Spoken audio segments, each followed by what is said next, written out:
Guess what, guys? We're at the close. Welcome to the show. All right, it is time for pre-market prep at the close.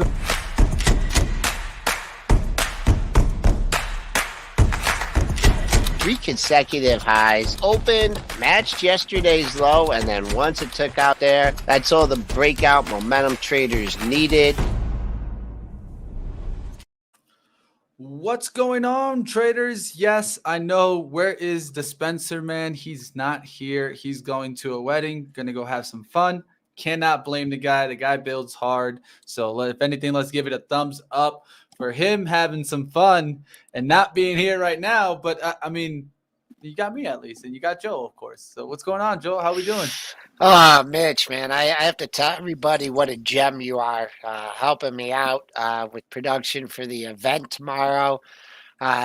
Teaching me a lot. We're learning a lot together, but I want to give a hand for Mitch for really helping me out. Folks, I have to be honest with you. I'm kind of flabbergasted by this price action today, and I don't think you hear me say that very often. Had some trades in the pre-market on the short side, was rewarded. Never got aggressive on the long side, and that was a big mistake. Big old range today. I was looking for like an inside day and a Friday in August and yada yada yada, and that's not what the market thought. And we just obliterated that pre-market high. We first came down, we touched the open or the close from yesterday. You know, if you can put on the blinkers and you can forget about all the pre-market action, you can just focus on the close. 0150 was the close. You hit double O, and it never even came back to kissing that area. We're up at 39 even is the high. I have absolutely nothing there. Tuesday's close was 42.50, or excuse me, 43.50. So just an amazing week for the market, amazing day for the markets. I mean, forget about the Fed, forget about everything.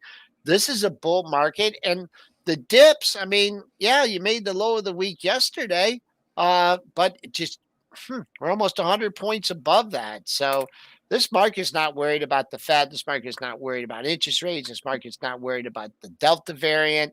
It's not worried about anything. And I think the trend is your friend. So enough of a rant on that. We're probably going to post our second or third all-time closing high today. I want to look at that just for my own purposes here. Last Friday, our all-time closing high was made at 62.50. Wrong. On Monday, that was another day. You know, the dip and then the rip closed at all-time high at 74. We're going to post our fourth highest all-time closing high. So that's good for the market. What's not good for crude oil traders is this thing continuing to leak down $1.47. I'm not looking at this 62 handle. My area of interest is this trio of lows around 61. Maybe you'll see that on a flush next week. Gold just hanging up here at 1,800. Won't bust through. Something's telling me to get out of my gold, but I never do. And then I watch it fall again. I'll be upset. But major resistance at 1,800. Silver, that can't catch a break. That's down 22 cents, 23.01, making it second lowest low of this entire move. Bitcoin's the bright spot. That took out 48K, went to 49.2, now up 1965 at 48,655. And Ethereum, support is support. We saw that $3,000 level, and that held. Never even saw it today. 4 lows in the same area. There you go. That's to take a look at your commodities and cryptocurrency. Well, first, I'd like to say, I mean, these are exactly those kinds of days when I wish I could see Dennis's trading screen and moments like that. I think a perfect segue. I've always said it. I mean, I would love to have seen 100, 200 tickers being traded on a day like today. I know that he was pretty busy. I don't even have to ask to wonder that if he wasn't busy today. The Q's ripping back up there, getting towards 370. These are moments when I really appreciate having experienced traders like Joel and Dennis on pre-market prep. But I think it's a perfect segue. I mean, guys, this weekend, don't miss it, guys. This is going to be an event not to miss. It's going to start tomorrow at 9 a.m. You want to get some learning? I think you guys definitely need to check this out.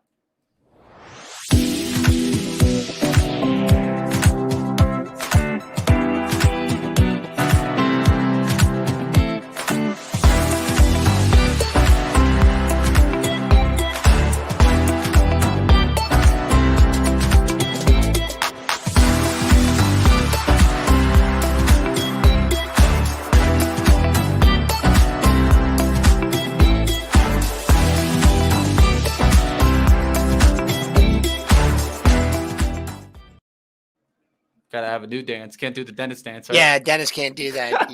His whatever he calls it, bushwhack. So why should we be there tomorrow, Joe? Oh man, because what you're going to do is you're going to get us when we're not, I mean, we're giving our full attention during the show, but you got numbers flashing you up, positions going, things that you're looking at. Here's just going to be a little bit more calm, when we're looking at the markets while we're closed. And I think a lot of what is important is daily preparation. We'll talk about our daily preparation, how that is the same, how it's different.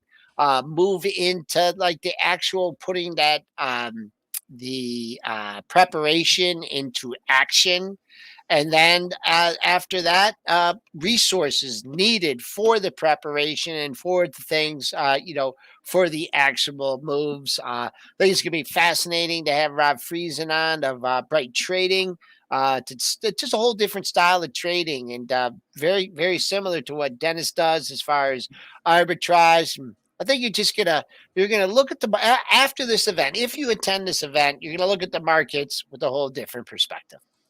Boom, smash that like button. Let's get this going. Let's talk about some stocks of the day. As we saw, technology trading in the green on Friday.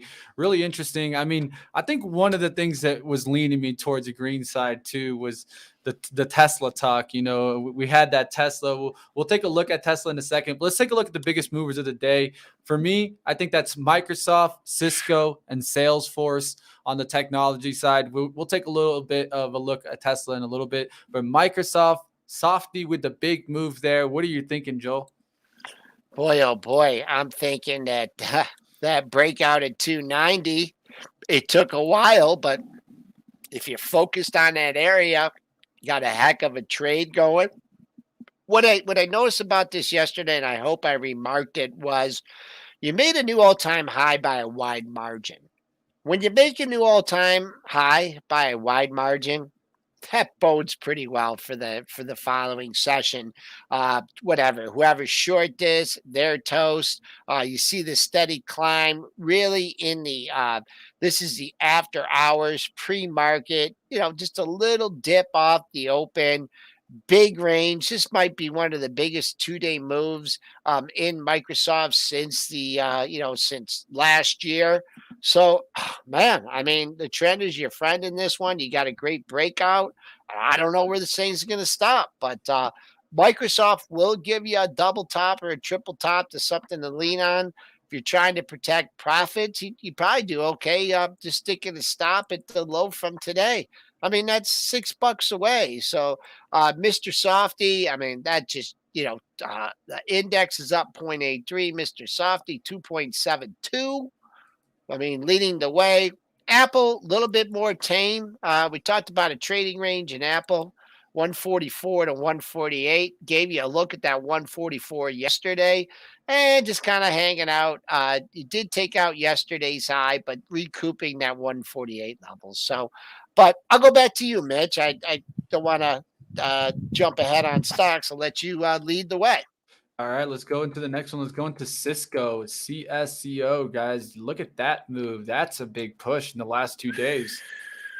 Wowzers is correct. I own Cisco. Hey, not a bad one then. It's doing a hell of a lot better than my Intel. Yeah, that's the truth. But this is where I get bummed because my trade station will only go back 20 years, right? So now you're going back 20 years. You're only going back to '01. So I don't have that all-time high in there. I don't know what it was. Someone I help me got out. you. Don't worry. That's why I got the old school TC 2000. Probably was around that time. Here you go, Joel. 81. Let's see. I have as all-time high 82. Really? Yeah, Okay. and that was set in Friday of 2000. It was March 31st Wow. in the Wow. .com era, man. Yeah. We were ripping then. Yeah. Look You know at what's that. interesting? Yeah, what's interesting about the Cisco kid here is, they like this ahead of the report. Look at that day yesterday. Street leading the right way into this report. We didn't even cover it today. Huh, I don't know. What are you trading at the highs of the session? 2-day move. The move today.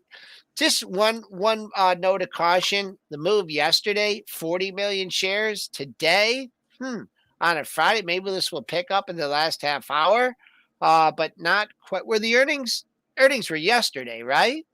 In Cisco or today? Let me confirm that Must have for been us. yesterday. All right, CSCO.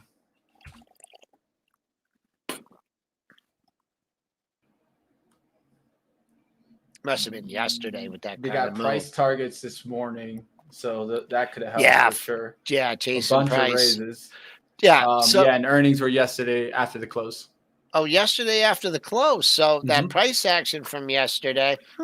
Interesting. Well, anyway, street leading the right way into the report. The only slight negative I can see in this one is the volume's really falling off. So yeah, you still got buyers out there, but not as many. And you have some people. I mean, 55 to 58. That's a monthly candle for Cisco. But just going back to your June and July highs of 19, that's where you're back.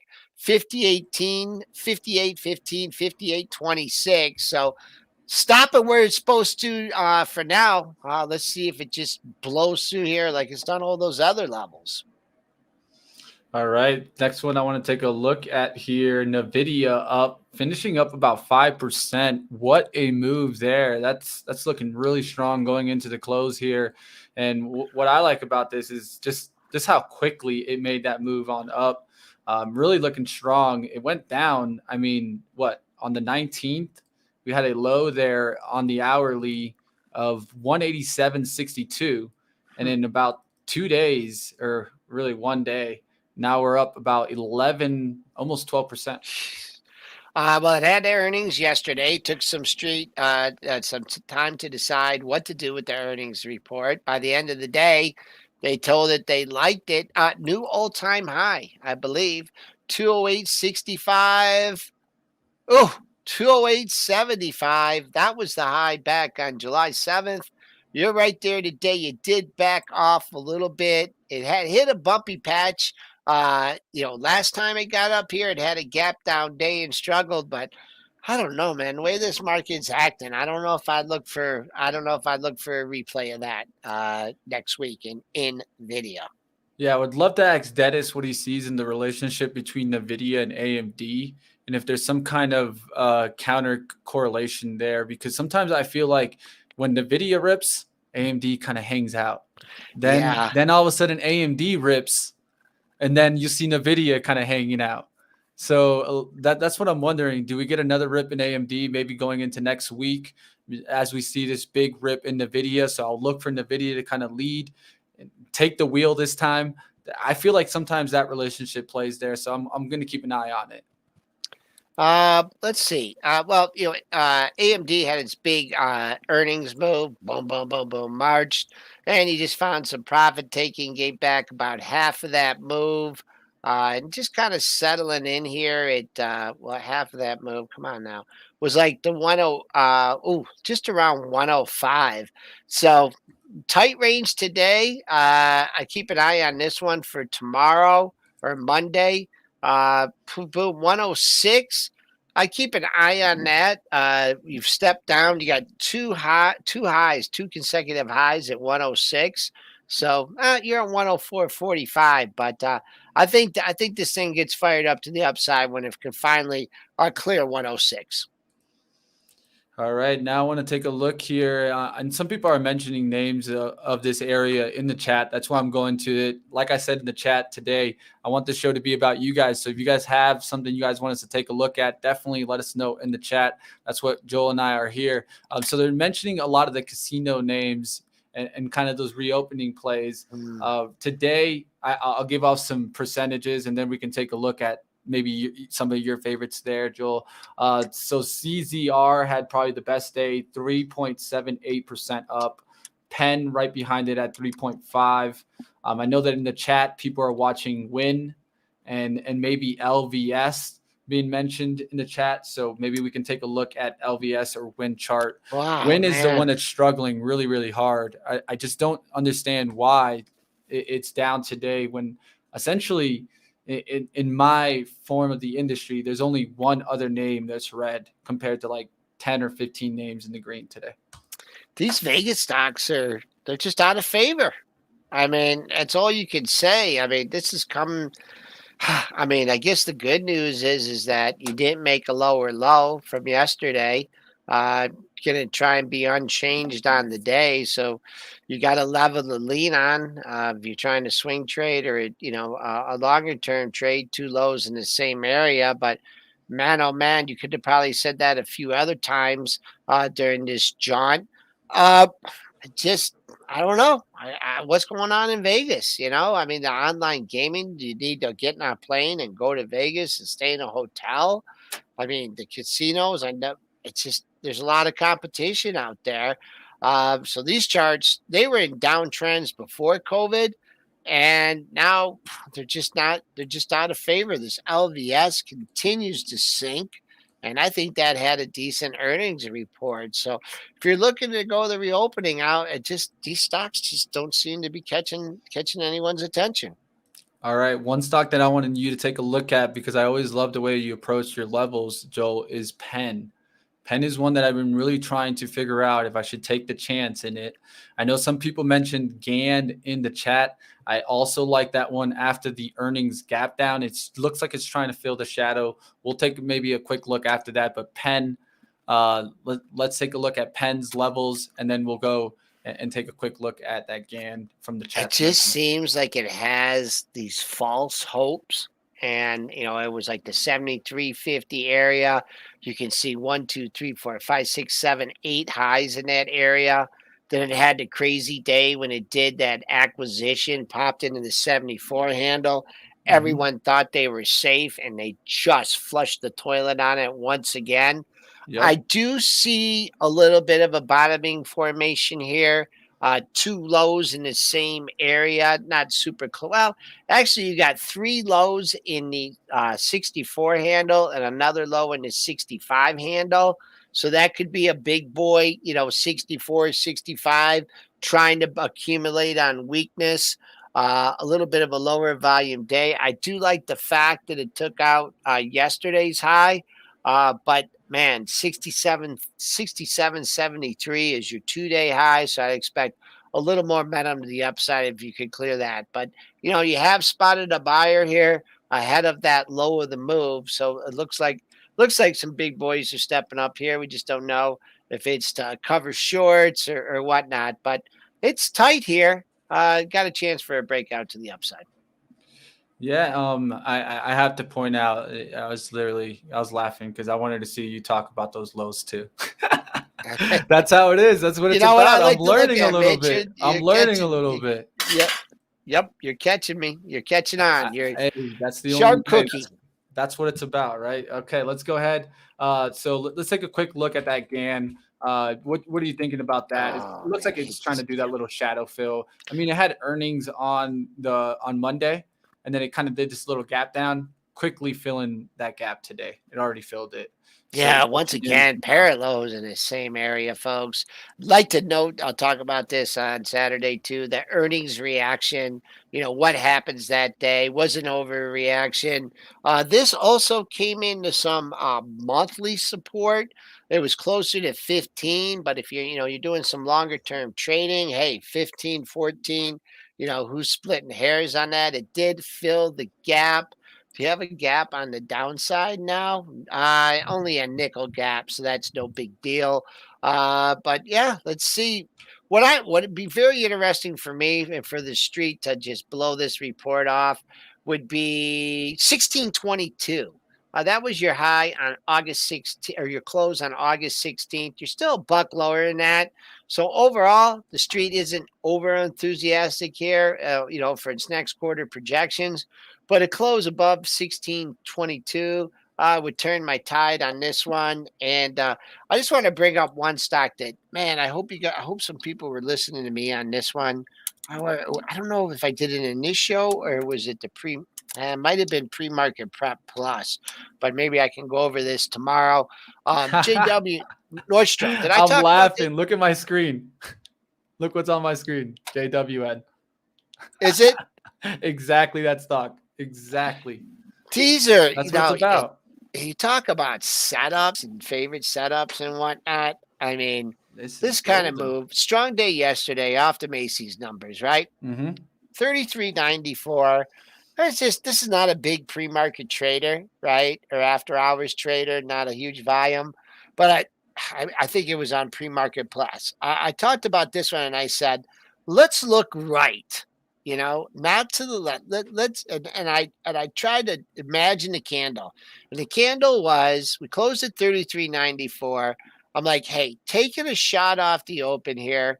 Maybe you get to buy the close. Maybe you get to hold 34. Opens 34, trades a nickel under the close, 33.89. Boom, 35.33. Looks to close in the 35 handle. So after that actually made a new low yesterday. Maybe it was because of the market open.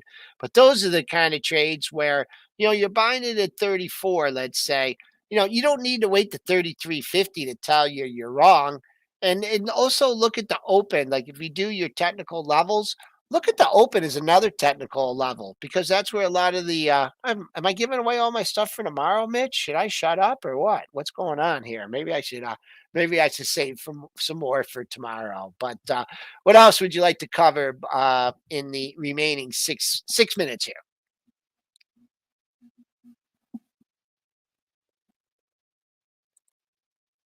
Are you muted? You've been muted. The good old mute button, right? Yeah. That's what happens when I try to type. It's because this mechanical keyboard. But all right, so Lowe's and Home Depot, home improvement stores, really turning it around here and really making a good lift. Jesus, look at that. I mean, you could see that, guys, on both charts. Lowe's is really impressive. I mean, that's a freaking rip and a half. You got to start thinking about all-time highs here. Once again, not so much about yesterday, but today you get that open, close 202.59, open 202.75. Boom, tick 3 pennies below the close. People trying to sneak out at the mark, and boom, off to the races. You've come really a long ways. This got beat up on the Home Depot earnings. Only target I can give you that all-time high, 215.22. You can maybe drill back and look at some daily levels in between that. Home Depot didn't have that bad of a report, but the street just feel like just kicking the crap out of it. That's what it did. What you like to see on this? Earnings day low, holds. Boom, you've already filled the gap, Home Depot. So if you're doing that, just a swing play trade. We saw in GAN. Yep. Same thing. Yep. Those earning day reactions, even if you're not trading the stock heavily that day, got to note the price action. Yeah, I think the important part is when they gap down and they hold like two lows, like we saw. Same thing on GAN. On Home Depot, you had around the same like 318 area or maybe slightly below 318. You had multiple times to break that area. And then the following day, when the momentum actually plays into the industry, you see it close the gap. All right, let's go ahead. Last one up. I'm going to go ahead and bring up BBIG from Ben. He's mentioning it in the chat. So let's go ahead and that's going to be our last stock of the day. And then we'll be wrapping up today, getting ready for tomorrow. BBIG, low price stocks, Vinco Ventures. It's kind of a spiker. Yeah. The good news is it's holding the low from yesterday, 216, 223. So you got an area to lean on. The bad news is you had some big profit takers coming in this one, maybe big profit takers. Got to 289 and backed off. But this one, I wouldn't want to. I wouldn't want to be shorted, and the reason is it's having a big up day, and it's having on like triple the volume from yesterday. So confirmation, maybe a big boy is just puking it out, but maybe some people are running with this one. But great area to lean on. The parallels down there. I would really, let's see, that high from today, 289. That matched the high for the week, just about 294. So you get into the $3 handle, I think people have to start buying this on strength instead of weakness. But big volume day, holding the lows in the move, and also this $2 area was rock solid support in May when you had a low at 213. All right, that's probably going to do it for us. How's the market looking going into Closing the on the close here? highs, man. Amazing day. I mean, the spoos are still going to be down for the week, but not by much. Fed, who cares about the Fed? We'll have our targets for next week, based on the all-time highs from earlier in the week, but just a great recovery in the markets. Caught me a little bit flat-footed, but when you're green, you're green. So I hope to see everyone tomorrow morning, 9 a.m., and we'll be ready to go with education, education, education. Like always, guys, definitely don't miss us tomorrow starting at 9 a.m. Eastern. I know it's going to be up early. I'm going to be up at 7, 6. Let's get together. Let's learn. I mean, I can tell you right now that I've learned a lot from watching Pre-Market Prep. I came from the chat to this seat, guys, and why I stayed was because I was learning from Joel and Dennis. So I can't wait to hear what they have to give us on a day that they can actually just focus on the education, not just the tickers. So definitely be there tomorrow, premarketprep.com. You don't want to miss out. For you international guests, we definitely have a way of you watching it also. So don't miss out, guys. Smash the like, and we'll see you guys, like always, tomorrow and next week, Monday, on Pre-Market Prep. That's going to do it for us. We'll see you guys. Guess what? I'm going to go on Money Mitch right now. We're going to start up at 4:05, but get there, guys. I got to go downstairs, get the happy hour started, but I'll see you guys at Money Mitch.